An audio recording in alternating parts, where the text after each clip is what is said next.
l'ho annunciata questa mozione. Lei non ha preso la parola, quindi se lei era il capogruppo interessato a questa mozione, prendeva la parola e ne discutevamo insieme. Più. Sì. Forse è profondo. Sì, Presidente, però vede, lei l'ha portato in capigruppo, ma praticamente l'ha portato in capigruppo. Al 17 era prima della. Lei l'ha portato, sì, l'ha portato. La consigliera Conte. Guardi la questione. La consigliera Conte. Così, dopo lei non è così attento, mi ha appena dato la parola e mi lasci terminare, così almeno per un momento. Il tema non era andare in capigruppo con un testo. Il tema era andare in capigruppo con 2 testi, non con uno, con 2 testi. Quindi siamo stati indotti a votare il rinvio del primo testo presentato da noi, accordandoci sul fatto che anche il secondo testo andava rivisto. Voi avete fatto quella che si può definire come una mandragata e avete dal cilindro logico tirato fuori un nuovo testo. Un nuovo testo che non è stato mai visto prima, un nuovo testo che era un testo che non è stato oggetto di emendamenti. Io l'ho detto anche allo scorso Consiglio Comunale, ho sollevato una questione che il testo non poteva essere portato all'attenzione del Consiglio perché era un inedito e quindi non era mai stato visto prima. Andava quindi visto quel testo come era dato lasciato intendere da parte di tutti, ad una capigruppo da prendere in maniera veloce. Questo è il tema. E quindi il comportamento è un comportamento che veramente lascia perplessi, perché è un comportamento che lei ha assunto, lo ribadisco, non super partes. Si era stabilito qui in quest'Aula di sospendere entrambi i testi e invece non avete riproposto mai.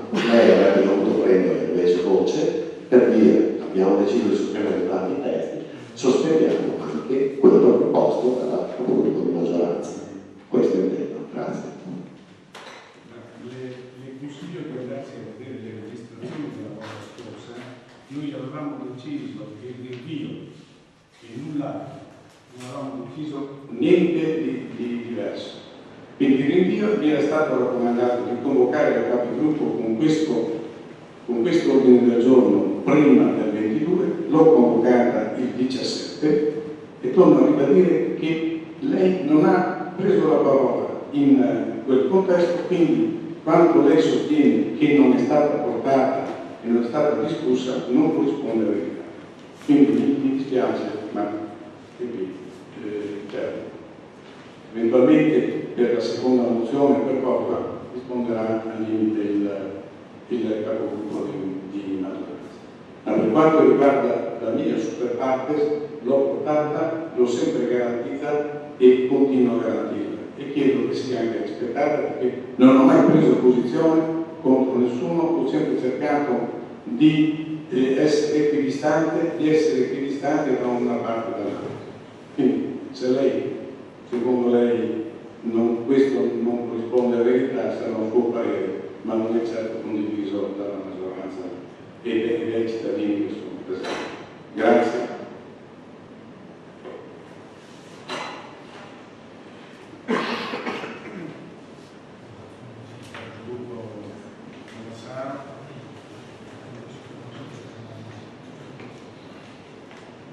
Grazie Presidente, buonasera. Il gruppo mio mi dispiace, però non è del tutto vero quello che ha detto, perché in altre occasioni di consigli comunali la stessa minoranza ha presentato degli emendamenti ai vari regolamenti e alle mozioni presentate, e proponendole al Consiglio.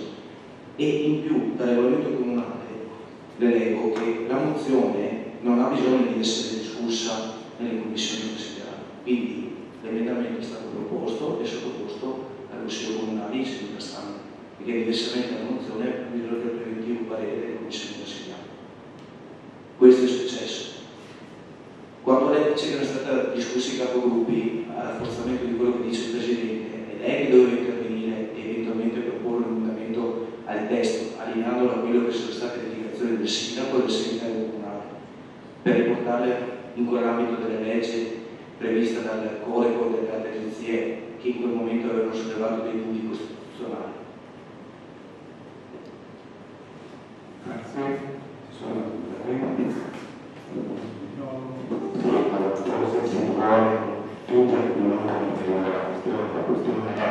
questione è che il testo è un testo che è stato completamente reso.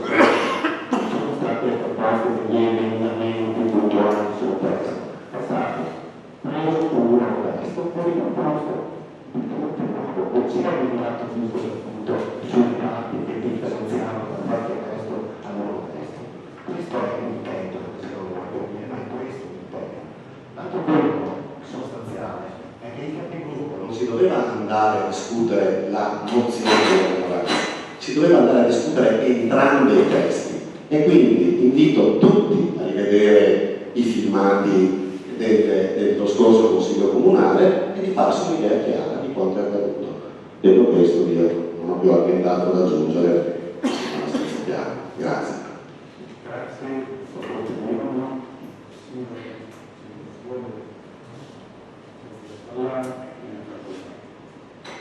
Sì, solo per dire perché bocceremo la mozione se sarà chiesto di essere messo al voto.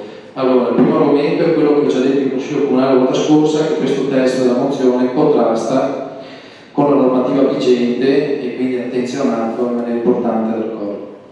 E quindi vi riporto a quanto già dichiarato a verbale il Consiglio Comunale del 28 settembre 2017 in occasione della discussione dell'analogo punto del giorno.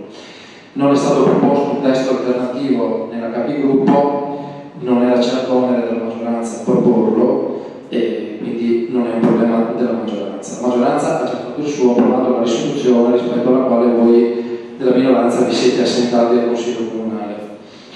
Il secondo motivo è quello legato al fatto che comunque il referendum si è già svolto, quindi non vedo l'utilità di andare oggi a approvare una mozione che dà incarico al sindaco e alla giunta nell'illegittimità della condotta, perché così scrivete voi, ci chiedete di fare qualcosa contro la legge, di andare a sostenere un referendum che già si è svolto. Io intervengo però anche a tutela del Presidente del Consiglio, perché io sono andato a leggere i verbali, non ho visto i video, ma non ho tempo di vedere i video del Consiglio, però i verbali me li leggo tutti una volta che sono pubblicati e devo dire che il capogruppo Miolo, lei non racconta il vero, lei non sta dicendo la verità, perché se lei legge lo scambio di battute che c'è stato tra il consigliere Conte e il Presidente del Consiglio, la consigliera Conte chiedeva di poter eventualmente mettere ai voti la convocazione della conferenza dei capigruppo. Il Presidente del Consiglio mette ai voti il rinvio della mozione.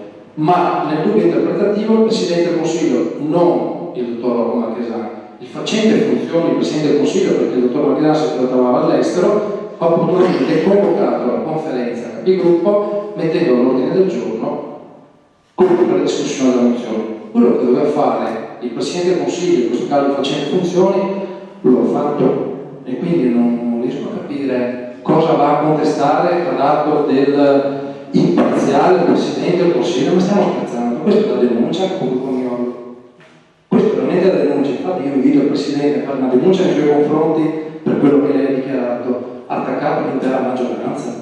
La maggioranza ha proposto la sua risoluzione e se l'è votata. Non doveva votare la sua mozione, la mozione del consigliere Conte, completamente illegittima per le motivazioni non dette al sindaco, perché al sindaco proprio non crede, ma dal segretario comunale o dall'arbitrario dell'imparziale anche segretario comunale per questa posizione. Io la invito a riflettere d'ora in poi, quando lei rilascia dichiarazioni, parla di falso, di bugie, di cose del genere in consiglio comunale, perché io non ne perdono più queste cose.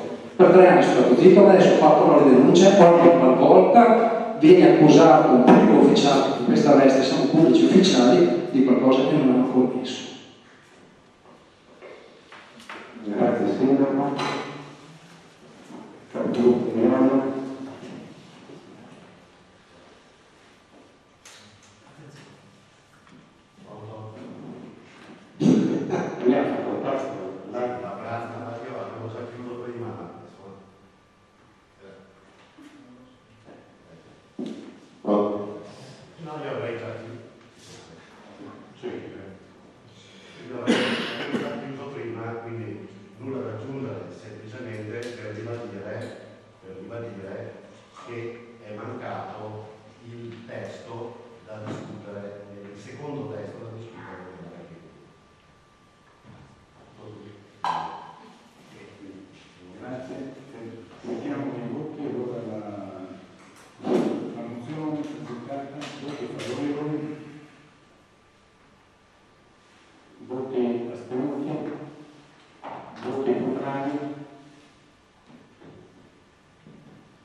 giorno, pianificazione urbanistica ordinatoria regionale, calendario ordinatorio 2017-2018, approvazione ordine del giorno.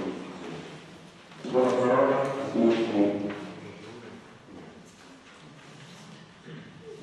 La legge nazionale 157 del 92, articolo 10, attribuisce alle regioni e alle province, con le modalità previste in commi 7 e 10, la realizzazione della pianificazione venatoria. Comma 7 attribuisce alle province la predisposizione, articolandoli per comprensori omogenei, dei piani faunistico-venatori. Il comma 10 stabilisce che le regioni attuino la pianificazione faunistico-venatoria mediante il coordinamento dei piani provinciali di cui al comma 7. La legge regionale numero 50 del 93 affida alle province la predisposizione dei piani faunistico-venatori. La provincia di Venezia, denominata città metropolitana in base alla nuova legislazione nazionale, l'ex provincia di Venezia, ha già predisposto e approvato il nuovo piano faunistico venatorio e il relativo regolamento per il periodo 2014-2019. La Giunta regionale ha adottato tale piano ancora nel mese di agosto 2014. La recente sentenza numero 174 del 20 giugno 2017 della Corte Costituzionale sancisce in modo chiaro le competenze programmatorie per quanto attiene alla pianificazione faunistico-venatoria attribuite alle province, conseguentemente per quanto riguarda il nostro territorio la città metropolitana di Venezia. Tanto premesso, si chiede al Consiglio Comunale di chiedere al Presidente della Giunta regionale che venga rispettata la procedura di pianificazione faunistico-venatoria così come previsto dall'articolo 10 della legge nazionale 157 del 92. Venga approvato con sollecitudine il nuovo piano faunistico-venatorio regionale 2014-2019 mantenendo le articolazioni previste del piano provinciale di Venezia in 5 comprensori omogenei, 4 per terraferma e 1 per la zona lagunare. Chiede inoltre che vengano apportate modifiche al calendario venatorio approvato dalla Giunta regionale al mese di giugno nel rispetto delle indicazioni formulate dagli ambiti territoriali di caccia della città metropolitana di Venezia, in modo particolare prevedendo 3 giornate fisse per quanto riguarda la selvaggina stanziale, ciò nel rispetto dell'articolo 16 della legge regionale 50-93.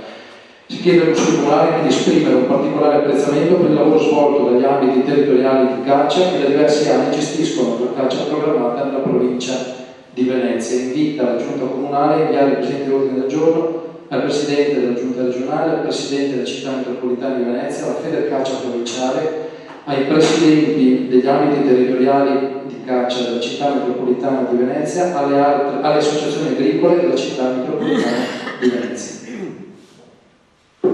Grazie Signore. Ci sono interventi? Nessun intervento? Mettiamo ai voti. Voti favorevoli? Voti contrari? Voti astenuti?